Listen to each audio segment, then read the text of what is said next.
Olá, como está o andamento dos seus estudos?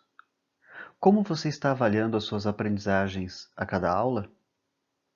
Com certeza, você já percebeu que estudar fenomenologia e o método fenomenológico exige um nível bastante apurado de atenção e de elaboração conceitual. Aqui não se trata de um estudo técnico, mas de um exercício sofisticado de compreensão conceitual de modo abstrato, tal como é próprio do contexto de formação universitária. Digo isso para enfatizar a necessidade de se fazer esses estudos com bastante disciplina e busca de profundidade na compreensão. O próprio vocabulário utilizado exige um domínio próprio e, por isso, muitas vezes é preciso retomar mais de uma vez o texto ou vídeo, utilizar dicionários e fazer exercícios meditativos para elaborar o que só pode ser compreendido quando se abstrai ao modo do conceito. E digo para você, isso vale muito a pena. É por isso que viemos para a universidade, para aprendermos algo que só nesse meio acadêmico se pode ter acesso. Pois bem, é nesse patamar de reflexão apurada que seguiremos nossos estudos de fenomenologia, retomando alguns pontos sobre a concepção de Russell e avançando para algumas ideias do seu mais conhecido discípulo, Martin Heidegger. Antes de falarmos sobre Heidegger, voltarei ainda em um ponto sobre o pensamento de Edmund Husserl. Husserl, já na maturidade do seu pensamento e das suas obras, introduz o conceito de Lebenswelt, o mundo da vida. Num contexto de debate em que Husserl avalia a crise das ciências a partir de seu modelo naturalista, ele opõe o Lebenswelt ao mundo das ciências, entre mundo da vida e mundo das ciências. Muito embora considere o mundo da vida como origem e fundamento das ciências objetivas, a condição de crise se dá porque essas ciências esqueceram-se dele. Por mundo da vida, o filósofo não entende o mundo da nossa atitude natural, mas o mundo a partir da atitude fenomenológica. O mundo da vida tem relação com o modo como nos relacionamos com fenômenos. Portanto, não é mundo objetivo, mas é mundo construído pelas relações de conhecimento. Sobre isso escreve o professor Urbano Ziles. Contemplar o mundo a partir da nossa atitude fenomenológica significa vê-lo pura e exclusivamente do modo como adquire sentido e validade existencial em nossa vida de consciência e em configurações sempre novas. Enfim, o conceito de Lebenswelt é bastante amplo e complexo e não iremos aqui querer esgotá-lo e menos ainda simplificá-lo. Seu estudo poderia nos dar elementos suficientes para um seminário avançado de fenomenologia. Porém, para nossos estudos introdutórios, farei um intencional recorte a partir desse importante conceito fenomenológico. O mundo da vida diz respeito às nossas originárias formações de sentido no plano existencial. Nesse sentido, mundo da vida diz respeito à existência. Não apenas existir como ato imediato, como quando se diz que algo existe porque está se vendo ou tocando, mas existência como consciência de. A frase não ficou incompleta. É isso mesmo, consciência de. Isso porque não se trata da consciência como algo puro, mas sempre intencional. Não se tem consciência por si só, mas a consciência refere-se ao seu conteúdo. Por isso, consciência de. Tal consciência, a consciência de, tanto diz respeito à experiência quanto ao modo como nos relacionamos com o fenômeno da experiência. Trata-se de consciência mundo. E para lembrar, quando eu lhe digo que nosso estudo é um exercício sofisticado de compreensão conceitual de modo abstrato, falei bastante sério. Para compreender de modo significativo essas ideias, é preciso meditá-las calmamente, voltar a elas muitas vezes. Isso não se aprende às pressas, e menos ainda de modo abreviado ou simplificado. Filosofia exige reflexão, profundidade, amadurecimento de ideias. Agora iremos adiante, estudando um pouco sobre a importância do conceito de mundo da vida para a filosofia de Heidegger. Antes, trarei algumas informações de contextualização do autor. Martin Heidegger nasceu em 1889 em Meßkirch, na Alemanha. Sua formação inclui a teologia e a filosofia. Sua carreira acadêmica deu-se na Universidade de Freiburg, cidade em que viveu até sua morte em 1976. Quando estudante em Freiburg, conheceu Edmund Husserl, de quem foi aluno e depois assistente. Nessa época, Heidegger inicia seus estudos de fenomenologia. Em 1927, Heidegger publica sua obra mais importante, Sein und Zeit, Ser e Tempo. As ideias que seguirão sendo expostas encontram-se desenvolvidas nessa obra. No início do governo nacional-socialista na Alemanha, Heidegger identificou-se com o movimento e chegou a filiar-se ao Partido Nazista. Em 1933, por indicação do governo, tornou-se reitor em sua universidade. Esse período de aproximação ao nazismo constitui uma mancha muito grave à biografia do filósofo, o que criou dificuldades na sequência de sua carreira, especialmente ao final da guerra. Heidegger é um filósofo da existência. Sua concepção de existência está fortemente influenciada pela ideia de mundo da vida. Existência, no entanto, não é um dado objetivo. Como já vimos, a existência é uma condição da consciência e não uma condição natural. Heidegger parte do sentido etimológico latino de existir, existere. A expressão latina, com diferentes modos de tradução, aqui é tomada como colocar-se ou elevar-se, no sentido de ficar de pé. O prefixo ex, de existere, diz respeito ao que está fora. Heidegger entende por existir uma postura do eu que olha para si mesmo e se pergunta desde fora para então elevar-se. Portanto, existir não é uma condição natural, mas é um tomar consciência de si. Portanto, a existência, a partir do conceito de mundo da vida, implica uma atitude ativa de consciência de.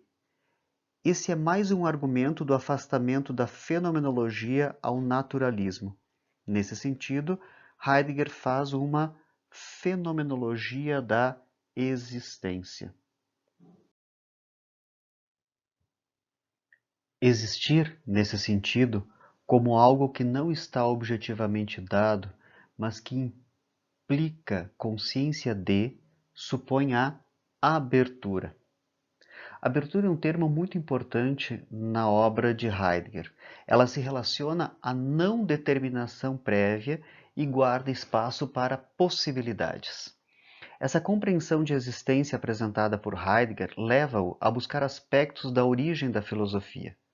Ao estudar e meditar sobre a contribuição dos filósofos pré-socráticos, Heidegger percebe, nesse contexto, a ênfase à pergunta pelo ser.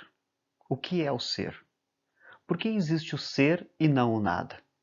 O que significa ser? O que significa não ser? Perguntar pelo ser é existir e, portanto, filosofar. A pergunta pelo ser põe a filosofia em curso. A pergunta pelo ser, portanto, é abertura. Nessa pergunta, não há determinação prévia, mas há um imenso campo de possibilidades. Por isso, Heidegger quer recuperar na filosofia a pergunta pelo ser. Ao ocupar-se com a pergunta pelo ser, Heidegger reintroduz na filosofia contemporânea a ontologia, a filosofia do ser. No entanto, sua ontologia será diferente da tradicional. Enquanto a ontologia grega e medieval tiveram profunda marca metafísica, Heidegger quer fazer uma ontologia livre de metafísica, livre de conteúdos pré-determinados. O que o filósofo pretende é fazer uma ontologia, uma filosofia do ser, como possibilidade. Pois bem, nesse complexo percurso, Heidegger vai querer demarcar sua ruptura com um conceito metafísico da modernidade, a subjetividade. Heidegger não quer mais utilizar o termo sujeito, mas não se furta da responsabilidade de elaborar uma teoria filosófica sobre o eu. Então, nesse caminho fenomenológico de uma filosofia da existência, orientada a partir da pergunta pelo ser, Heidegger chega ao conceito de ser aí. Ser aí é uma tradução literal para a expressão alemã Dasein. Porém, em alemão, Dasein, assim dito, é um neologismo que nasce da junção de da e sein. O esclarecimento conceitual sobre ser aí, ou Dasein, ocupa grande parte da sua obra maior, Ser e Tempo. Aqui faremos um recorte didático, portanto, eu não explicarei tudo o que significa esse novo conceito, mas apontarei alguns elementos que julgo centrais para nosso estudo. Vejamos alguns aspectos, portanto, do que significa ser aí. O ser é sempre indefinível. Tudo quanto possamos dizer a respeito do ser nunca definirá o que é o ser. Quando conseguimos dizer que algo é, não expressamos o ser, mas o ente. Ou seja, o tornamos ente, o tornamos coisa. O ser que não é objetivável nem definível exige constante abertura sob a forma de pergunta. Daí a importância sobre a pergunta pelo ser. No entanto, somos capazes de definirmos o que é uma pedra, uma mesa, a chuva, uma árvore, ou sabemos distinguir as estações do ano e as fases da lua. Em todos esses exemplos, estamos nos referindo a entes, a coisas e suas manifestações. Porém, nós humanos somos capazes de existir. Lembre-se que existir depende da consciência e de um modo de olhar a si mesmo como quem olha de fora. Portanto, existir não é um ato objetivo. A existência não se dá como ente. Ela não é coisa ou manifestação da coisa. Para existir, o homem precisa olhar a si mesmo de fora. Ora, o homem, assim como as pedras, as árvores ou a lua, é um ente.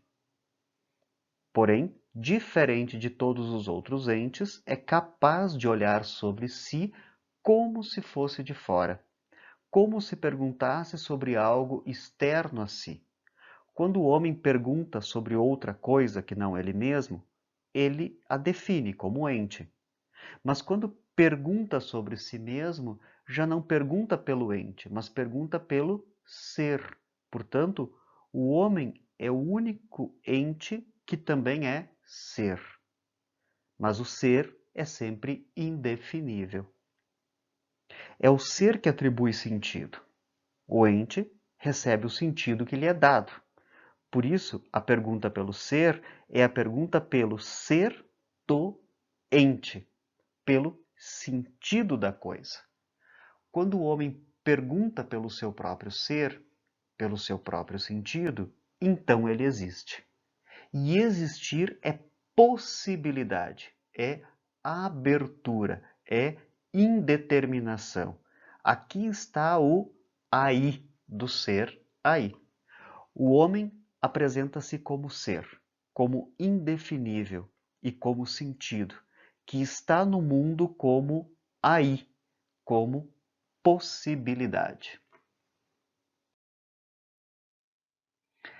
Eis como Heidegger, em sua perspectiva fenomenológica, concebe o eu.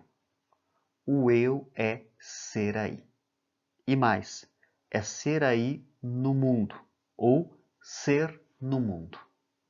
Com Heidegger, o eu não tem fundamento metafísico que lhe determine previamente alguma essência, mas sua existência é inteiramente abertura a possibilidades. Por isso, Heidegger entende o ser aí, o eu, como projeto.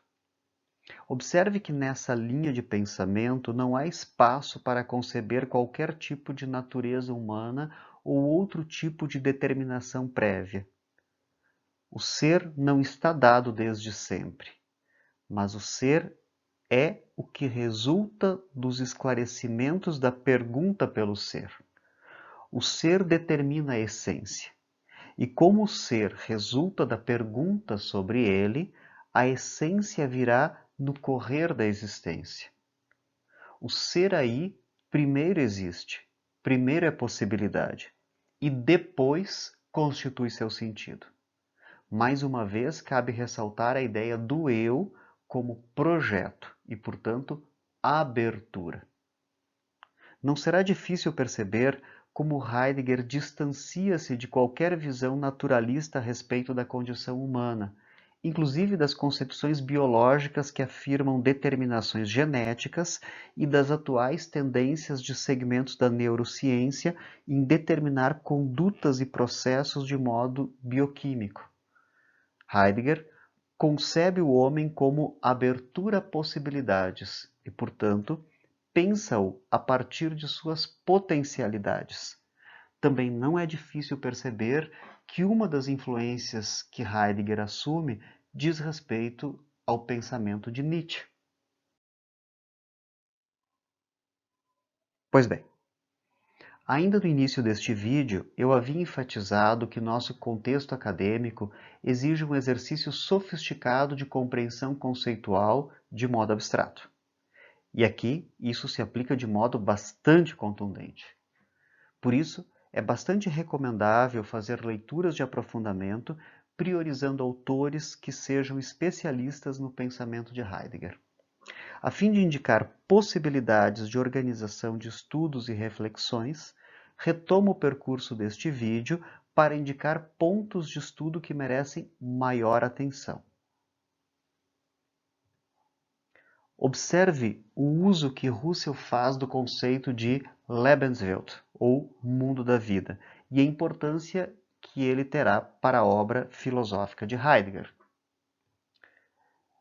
Em Heidegger, esteja com suas atenções direcionadas para as ideias de existência, pergunta pelo ser e Dasein, ou ser aí. Além disso, observe também como Heidegger fará uso de ideias como abertura, possibilidade e projeto. O pensamento de Heidegger terá grande influência sobre a filosofia e as ciências ao longo do século XX e nesse início do século XXI. Um dos autores que é fortemente influenciado pelo pensamento de Heidegger, ainda que o critique, é Sartre, principal intelectual do existencialismo. Na psicanálise, Lacan terá importantes interlocuções com o pensamento de Heidegger e de seus discípulos. Nas ciências sociais, o pensamento de Heidegger maduro, já voltado às questões da linguagem, ajudará a compreender um conjunto de elementos das relações humanas. Enfim, estamos diante de um dos autores que mais marcou a sua época e conhecer ao menos um pouco de seu pensamento é imprescindível nesse contexto de formação universitária de excelência. Sigamos estudando com empenho.